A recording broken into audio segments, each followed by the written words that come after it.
racetrack of mine for many years. Hi, this is Godwin Kelley. I'm the motorsports editor of the Daytona Beach News Journal, and I'm proud to present to you a tape recording of Dale Earnhardt 3 days before the start of the 2001 Rolex 24 at Daytona. Dale came into the media center and talked to a group of racing journalists, and I was fortunate enough to be there with my tape recorder and captured his comments about participating in the race. That year was the first time he had ever competed in the Rolex 24, and he did it with his son Dale Earnhardt Jr. with a factory Chevrolet Corvette. So it was he was pretty excited about it, and this was after he had tested the car a few times and before the race. So I hope you enjoyed it. It brought back a lot of memories for me. This is going to be fun. If I just, the biggest thing I don't want to do, I don't want to make a mistake. That's what I, talking with Dale Jr. about, and myself about just being consistent, make the shifts, don't do anything to harm the car, the equipment. Don't go off course, the whole thing. But I'm excited about doing this. This is going to be fun. Last year I just couldn't do it because of my neck, and did surgery, and was in good shape this year. Felt good all year. Started talking about Chevrolet, and which they were ready. All I had to do is say, well, what about that 24-hour race? You're in. And of course, it would work good. I didn't take, and the thing about it is, I'd love for it to be, Ron Fellows and all of us together, but Ron, I think, has a chance too to win as much or more than we do.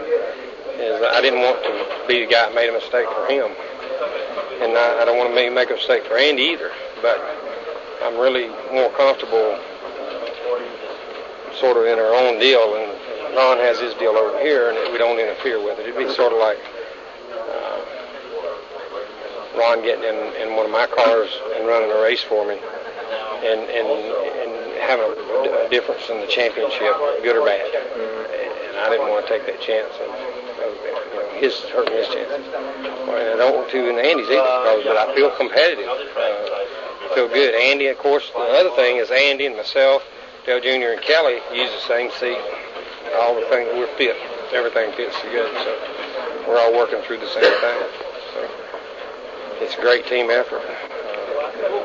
Ron and their team they're working on going fast. We're working on race setup, consistency. Yeah, that might work. And it's just a real neat thing. It's just aren't there. It's a race. It's calculation of a race. There's more into this race probably than any Winston Cup race because of the time factor, the time on the car, the course, the consistency, planning. There's a lot more to this race than just, of course, there's a lot to a Winston Cup race. Racing, pit stop strategies, everything like that. But 24 hours is a long time. Got a great team now. Great Corvette team. Got some great race cars. And Pratt & Miller and, everybody that's involved with their team, and Claudio and all the Chevrolet people, the drivers. We got Ron and Frank Freon and Chris and all these guys and Kelly Collins and Pilgrim. They're all like telling you about everything, and there's so much information, and it's exciting. It's a lot of fun. I mean, it seems like they want everybody to do as good as the other person. They want to help, and they want to make sure everybody's as good because it's a team effort. And they know if this guy does as good as this guy, then we're all going to be consistent. We're going to go fast. And that's pretty neat to be on a team like that. Pretty neat to be in an effort like that. It's rather than racing everybody and trying to cut each other's throat. Even though Skinner and I, Park, Dale Jr., our teammates, we all still have that edge that we want to beat the other guy. Right. In this, it's we want to help each other. And I went out and ran today, and I'm a 52.9 to a 53.40. And Dale Jr.'s he's down in a 51.9 to a 54. So, I'm more consistent, but he's a little faster, but he's in and out of it. And you put Pilgrim in the car, and he's sitting there in his 50s. So, it's really focusing on doing a complete good job. And it's the first time I've been in the car here, and the first time I've been on the road course, so I got a lot of time to work up to it. First hour, that's the first hour I've ever been on this road course. They're off on Winston Cup cars, but they're not road racers. Right. They're not road course cars. Right. They're raced. They're great cars, and all the teams and people designing and building effort, they do a great job with what they have to do with. They're by far not road race cars. Okay. But we do a pretty good job road racing with them. So this is your first race in a car that's made for road racing? It's more designed for road racing, yeah. Okay. You ever drive a Corvette on the... 8 and shot back home a 6-speed. Nice car. What's the Engine, redo the engine. Widen out the tread pattern. Do some suspension work. Put the racing package fender flares, downforce package on it, spoiler and everything. Looks just sort of like this race car. Right. It's going to be awesome. And I might go road racing. Street racing. I'm doing Quite different. Really odd from what I thought it would be. Looking at it when you go by or walk by or drive by or whatever, you go to it pretty aggressive. You get there and you've got to be fairly tiptoe around it, the first corner. And it's not something that you charge.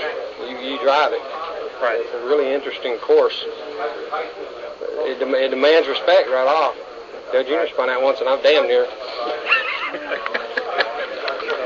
And have you gone down in there? And in some traffic, and I'm very careful right now in testing them in traffic. It's and we'll be in the race too. There's no reason to lose 24 hours in one corner.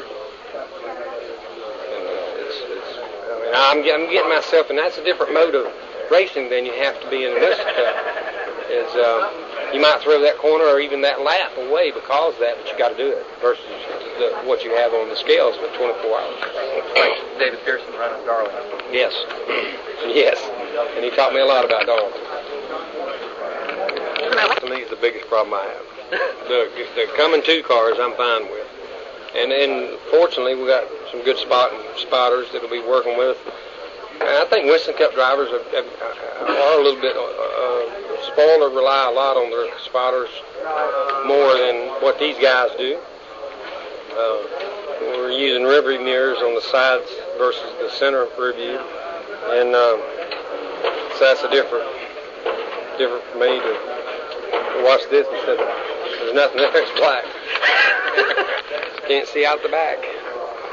But it's going to be fun. I'm telling you. I'm really. I feel bad. I'm sick. I feel bad with the flu, but I'm excited about driving the car. It's just awesome. You seem so juiced.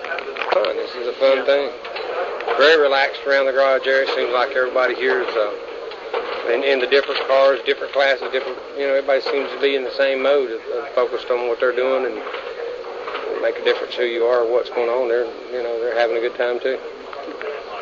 A kid that can actually play in the major league. Yeah. Let's put it that way. So that's kind This of is major league. But that's kind of a unique experience. It is. It is very, very unique. And to race with him in Winston Cup was a unique deal. And to see him come along and be as fortunate that he is in being able to drive, be competitive. But to have him as a teammate, that again, we go back to talking and relying on each other to do the job. It's fun. It's going to be fun. I'm just hoping at the end of the day we walk away and we've had a good 24 hours and we're excited about it, whether we win or not. It's just that we competed, completed, and had a good time.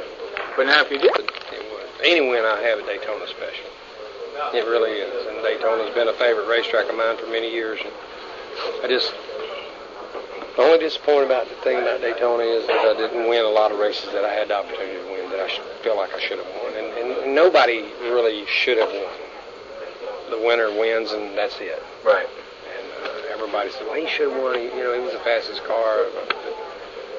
The winner wins. The circumstances are he won. And I just felt like I had opportunities that I should have won a lot of races here, and that's disappointing. But other than that, Daytona's a great place to be. I enjoy it. I know it's odd for us. A lot of people looking in to saying, well, they had their Super Bowl race the first race. But it's neat. I wouldn't change it. I wouldn't have it any other way. I don't think Daytona would be the same if you had it at the end of the year. Are you just going to make camp here the whole 3 weeks? Yeah, motorhome's here. I mean, you're not going back home? No, I'm going to Texas Saturday after test, and then back here for the test, NASCAR test, then back to Louisiana for a day and then home. But I mean, 12 days from yesterday I'm going on. Once you get here, I might go home Sunday night after the 24 hours and come back on Tuesday. I'm not sure yet, but I need to probably. I need to sign a check to pay the fire bill. Mark and some of the guys did, and Lennon Amick, I think raced last year too, and he's racing this year, and Park's driving in the other race on Saturday or Friday, I think. Again, this race I've really always been interested in running. Excited. I'm really excited. Honestly, are looking forward to this race probably more than I would usually look forward to a lot of other races, excluding Daytona and some of the other ones. And it's not as if you're not familiar with road racing. No. Watch a lot of F1 races. No, that's the downside of it is my confidence in the course and me on the course. I got to get a lot more confidence in what I have in it right now. I'm excited about it, anticipation-wise, that it's going to be great because of what we've already done. Comparison in the cars, I don't know about the acceleration, but Used to being gingerly with the brakes to save brakes on the road course. And I'm not using it. They said, matter of fact, they said after my stint, he said, you use brakes harder. I said, why? He said, you're glazing them up. that's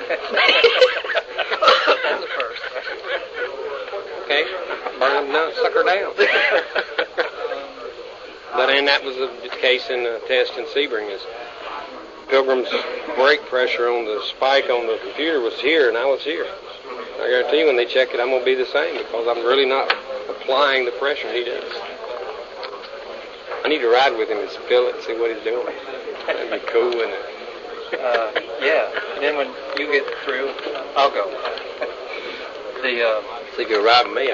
He rode with me in his stock Corvette down at Sebring, showing me the track, talking about the track. And I said, okay, it's my turn to drive. And I got over and I'm showing him the track. And we're coming down the long straightaway, and I back off, and we're running 120. And I stuck that thing in third gear, and I come back to get fourth, and I mean the second, and I come back to second too soon and broke it loose, and done like that, and then spun it, and spun around that Corvette, his stock Corvette.